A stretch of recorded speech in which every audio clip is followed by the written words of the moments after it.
जय श्री राम किसान साथियों। जैसा कि हमने आपको हमारे पिछली वीडियो में बताया था कि मध्य प्रदेश में कस्टम हायरिंग केंद्र खोलने के लिए ऑनलाइन आवेदन शुरू हो गए हैं, जिसमें किसानों को कृषि यंत्रों पर 10 लाख रुपए तक की सब्सिडी एक साथ मिल रही है।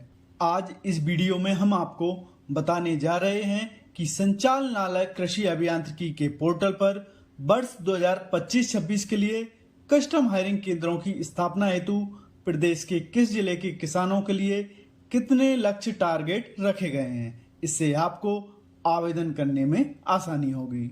इसके अलावा वर्गवार लक्ष्य जाने आपके लिए कितने टारगेट हैं। इस बार सामान्य वर्ग, अन्य पिछड़ा वर्ग, अनुसूचित जाति और अनुसूचित जनजाति के किसानों के लिए अलग अलग टारगेट निर्धारित किए गए हैं। साथ ही किसान उत्पादक संगठन, जिनको हम एफपीओ कहते हैं, के लिए भी विशेष और अलग लक्ष्य दिए गए हैं, जिसकी पूरी जानकारी आपको इस वीडियो में मिल जाएगी। इसके अलावा हम आपको इस वीडियो में बता रहे हैं कि मध्य प्रदेश के किस जिले में सबसे अधिक टारगेट जारी किए गए हैं और मध्य प्रदेश के किन जिलों में इस वर्ष सबसे कम कस्टम हायरिंग केंद्र खोले जाएंगे। जिलेवार लक्ष्यों की जानकारी देने से पहले एक विशेष सूचना है। यदि आपको कस्टम हायरिंग केंद्र के ऑनलाइन आवेदन करने की तारीखों और अनुदान की जानकारी नहीं है, तो आप हमारा पिछला वीडियो कस्टम हायरिंग केंद्र खोलने के लिए शुरू हुए रजिस्ट्रेशन जून 2025 नाम से यूट्यूब पर सर्च करके देख सकते हैं। तो चलिए इस वीडियो की हम शुरुआत करते हैं। आपको बता दें किसान साथियों, इस वर्ष जिला छिंदवाड़ा, सतना, रीवा, बैतूल, धार, मुरैना, खरगोन, बड़वानी, बालाघाट, सिवनी, मंडला, डिंडोरी, शहडोल, अनूपपुर और उमरिया जैसे जिलों को सबसे अधिक कस्टम हायरिंग केंद्र खोलने के टारगेट मिले हैं। अन्य जिलों की तुलना में इन जिलों में अधिक कस्टम हायरिंग केंद्र खोले जाएंगे। यदि बात करें हम ऐसे जिलों की जहां पर सबसे कस्टम हायरिंग केंद्र खोले जाएंगे, तो उन जिलों में शामिल हैं झाबुआ, अलीराजपुर और निवाड़ी जिले। अब हम आपको आगे जिलेवार और वर्गवार कितने लक्ष्य जारी किए गए हैं इसकी जानकारी दे रहे हैं। सबसे पहले हम भोपाल, राजगढ़, विदिशा और रायसेन जिले में जो लक्ष्य दिए गए हैं उसकी जानकारी आपको दे रहे हैं। आपको बता दें, इन चारों जिलों में सामान्य वर्ग के लिए 11-11 लक्ष्य दिए गए हैं और अनुसूचित जनजाति, जिसे एसटी वर्ग कहते हैं, उसके लिए भी इन सभी जिलों में 3-3 लक्ष्य जारी किए गए हैं। बात करें अनुसूचित जाति की, जी हाँ, एसटी कैटेगरी के लिए प्रत्येक जिले के लिए 3-3 लक्ष्य दिए गए हैं। बात करें एफपीओ के लिए, तो इन चारों जिलों में एफपीओ के लिए भी 1-1 लक्ष्य निर्धारित किया गया है। इस प्रकार से हम कह सकते हैं इन चारों जिलों में कुल 18-18 लक्ष्य जारी किए गए हैं। बात करेंगे अगले अन्य 4 जिलों की, तो यहाँ पर हम बात करेंगे होशंगाबाद, हरदा, बैतूल और सीहोर जिले की। तो आपको बता दें, होशंगाबाद में सामान्य वर्ग के लिए 11, अनुसूचित जनजाति के लिए 4, एससी कैटेगरी के लिए 3 और एफपीओ के लिए 1 लक्ष्य जारी किया गया है। वहीं बात करें हरदा की, तो यहाँ पर सामान्य के लिए 11, एसटी के लिए 3 और एससी के लिए भी 3 रखे गए हैं। वहीं बात करें बैतूल की, तो बैतूल में कुछ अलग है। यहाँ पर सामान्य वर्ग के लिए 11 और एसटी कैटेगरी के लिए 6 लक्ष्य रखे गए हैं। वहीं बात करें एससी की, तो यहाँ पर 3 और एफपीओ के लिए 1 लक्ष्य रखा गया है।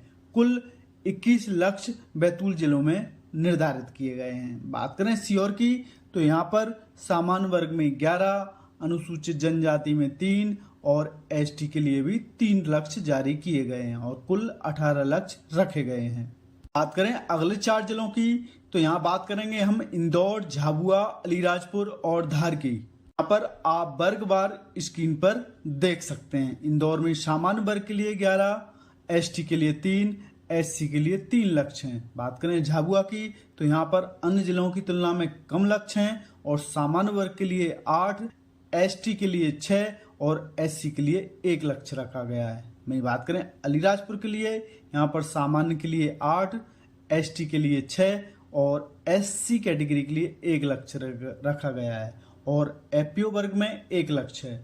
बात करें धार की तो यहाँ पर सामान्य वर्ग में 11, एसटी के लिए 5, एससी के लिए 3 और एपीओ के लिए 1 लक्ष्य है। कुल मिलाकर धार जिले में 20 लक्ष्य रखे गए। बात करें खरगोन की तो खरगोन में अभी सामान्य वर्ग के लिए 11, एसटी के लिए 4, एससी के लिए 3 लक्ष्य हैं। बड़वानी में 11, 6 और 1 लक्ष्य है। बात करें खंडवा की तो सामान्य वर्ग में 11, एसटी के लिए 3 और एससी के लिए 3 है। ठीक इसी प्रकार से बुरहानपुर में भी यही लक्ष्य निर्धारित किए गए हैं। आगे बात करें देवास, शाजापुर और आगरमालवा की तो देवास में सामान्य में 11, एसटी में 3, एससी में 3 और एपीओ में 1 लक्ष्य है। कुल 18 लक्ष्य हैं। वहीं बात करें शाजापुर की तो सामान्य वर्ग में 11, अनुसूचित जनजाति में 2, एससी कैटेगरी में 4 लक्ष्य रखे गए हैं। वहीं आगर जिले में तो आगरमालवा में सामान्य में 11, एसटी में 2 और एससी कैटेगरी के लिए 4 लक्ष्य जारी किए गए हैं। बात करें उज्जैन की तो उज्जैन में सामान्य में 11, एसटी में 2, एससी में 4 हैं। रतलाम में सामान्य 11, एसटी 3, एससी 3। मंदसौर में भी रतलाम की तरह ही लक्ष्य रखे गए हैं। बात करें नीमच की तो यहाँ पर सामान्य वर्ग में 11, एसटी में 2 और एससी कैटेगरी के लिए भी 4 लक्ष्य रखे गए हैं। बात करें ग्वालियर की तो ग्वालियर में सामान्य में 11, एसटी में 3, एससी में 3 और एपीओ के लिए 1 लक्ष्य है। दतिया में 11, 2, 4 और 1 लक्ष्य है। बात करें भिंड की तो सामान्य वर्ग में 11, एसटी में 2, एससी में 4। मुरैना में भी ठीक इसी प्रकार से सामान्य में 11, एसटी में 2 और एससी कैटेगरी के लिए 6 लक्ष्य हैं। कुल मिलाकर मुरैना जिले के लिए 18 लक्ष्य निर्धारित किए गए हैं। बात करें श्योपुर, शिवपुरी, गुना और अशोकनगर की तो श्योपुर के लिए 11, 3, 3 और 1 लक्ष्य रखे गए हैं। वहीं शिवपुरी में सामान्य वर्ग के लिए 11, एसटी के लिए 3, एससी के लिए 3 है। वहीं गुना में बात करें तो गुना में भी ठीक उसी प्रकार से लक्ष्य रखे गए हैं। सामान्य वर्ग के लिए 11, एसटी कैटेगरी के लिए 3, एससी कैटेगरी के लिए 3 और एपीओ में 1 लक्ष्य है। ठीक इस प्रकार अशोकनगर में सामान्य वर्ग के लिए 11, एसटी के लिए 2 और एससी कैटेगरी के लिए 4 लक्ष्य रखे गए हैं। बात करें सागर, दमोह और पन्ना की तो सागर जिले के लिए सामान्य वर्ग के लिए हैं 11, अनुसूचित जनजाति के लिए 2, अनुसूचित जाति के लिए 4। दमोह में भी 11, 3, 3 और 1 लक्ष्य रखा गया है। और पन्ना जिले के लिए सामान्य वर्ग में 11, अनुसूचित जनजाति में 3 और एससी कैटेगरी के लिए 3 लक्ष्य हैं। मैं बात करें एपीओ की तो यहाँ पर भी 1 लक्ष्य रखा गया है। बात करें छतरपुर, टीकमगढ़ और निमाड़ी की तो छतरपुर जिले के लिए 11, 2, 4 और 1 लक्ष्य रखा गया है।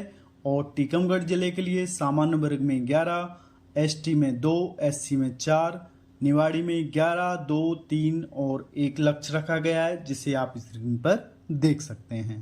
बात करें जबलपुर की तो यहाँ पर सामान्य में 11, एसटी में 3, एससी में भी 3 है। कटनी में 11, 3, 3 लक्ष्य हैं।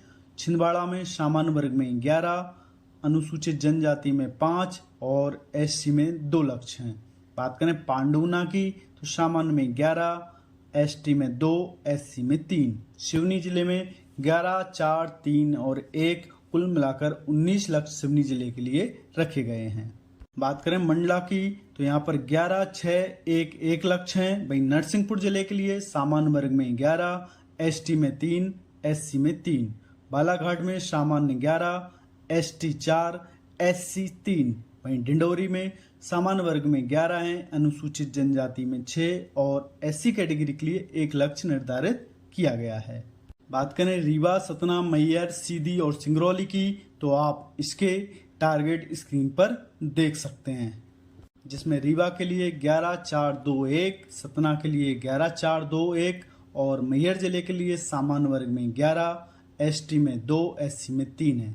वहीं सीधी सिंगरौली की बात करें तो सामान्य वर्ग के लिए 11, एसटी में 3 और एससी में भी 3 लक्ष्य हैं। वहीं एपीओ में 1 लक्ष्य रखा गया है। बात करें उमरिया, शहडोल, अनूपपुर और मऊगंज की तो उमरिया, शहडोल और अनूपपुर में सामान्य वर्ग के लिए 11, एसटी में 6 और अनुसूचित जाति में एक एक लक्ष्य है। वहीं बात करें मऊगंज की, जी हाँ, मऊगंज में सामान्य वर्ग के लिए 11, एसटी में 2 और एससी कैटेगरी के लिए 3 लक्ष्य हैं और एपीओ के लिए भी 1 लक्ष्य रखा गया है। इस प्रकार से हम कह सकते हैं सामान्य वर्ग के लिए 599 लक्ष्य रखे गए हैं, एसटी कैटेगरी के लिए 189 लक्ष्य रखे गए हैं और अनुसूचित जाति के लिए 157 लक्ष्य रखे गए हैं। मैं बात करें एपीओ के लिए, तो एपीओ के लिए भी 55 लक्ष्य इस बार दिए गए हैं और कुल मिलाकर 1000 लक्ष्य मध्य प्रदेश के सभी जिलों को जोड़कर जारी किए गए हैं। वीडियो पसंद आया हो तो वीडियो को अपने अन्य किसान साथियों के साथ व्हाट्सएप पर शेयर जरूर करें।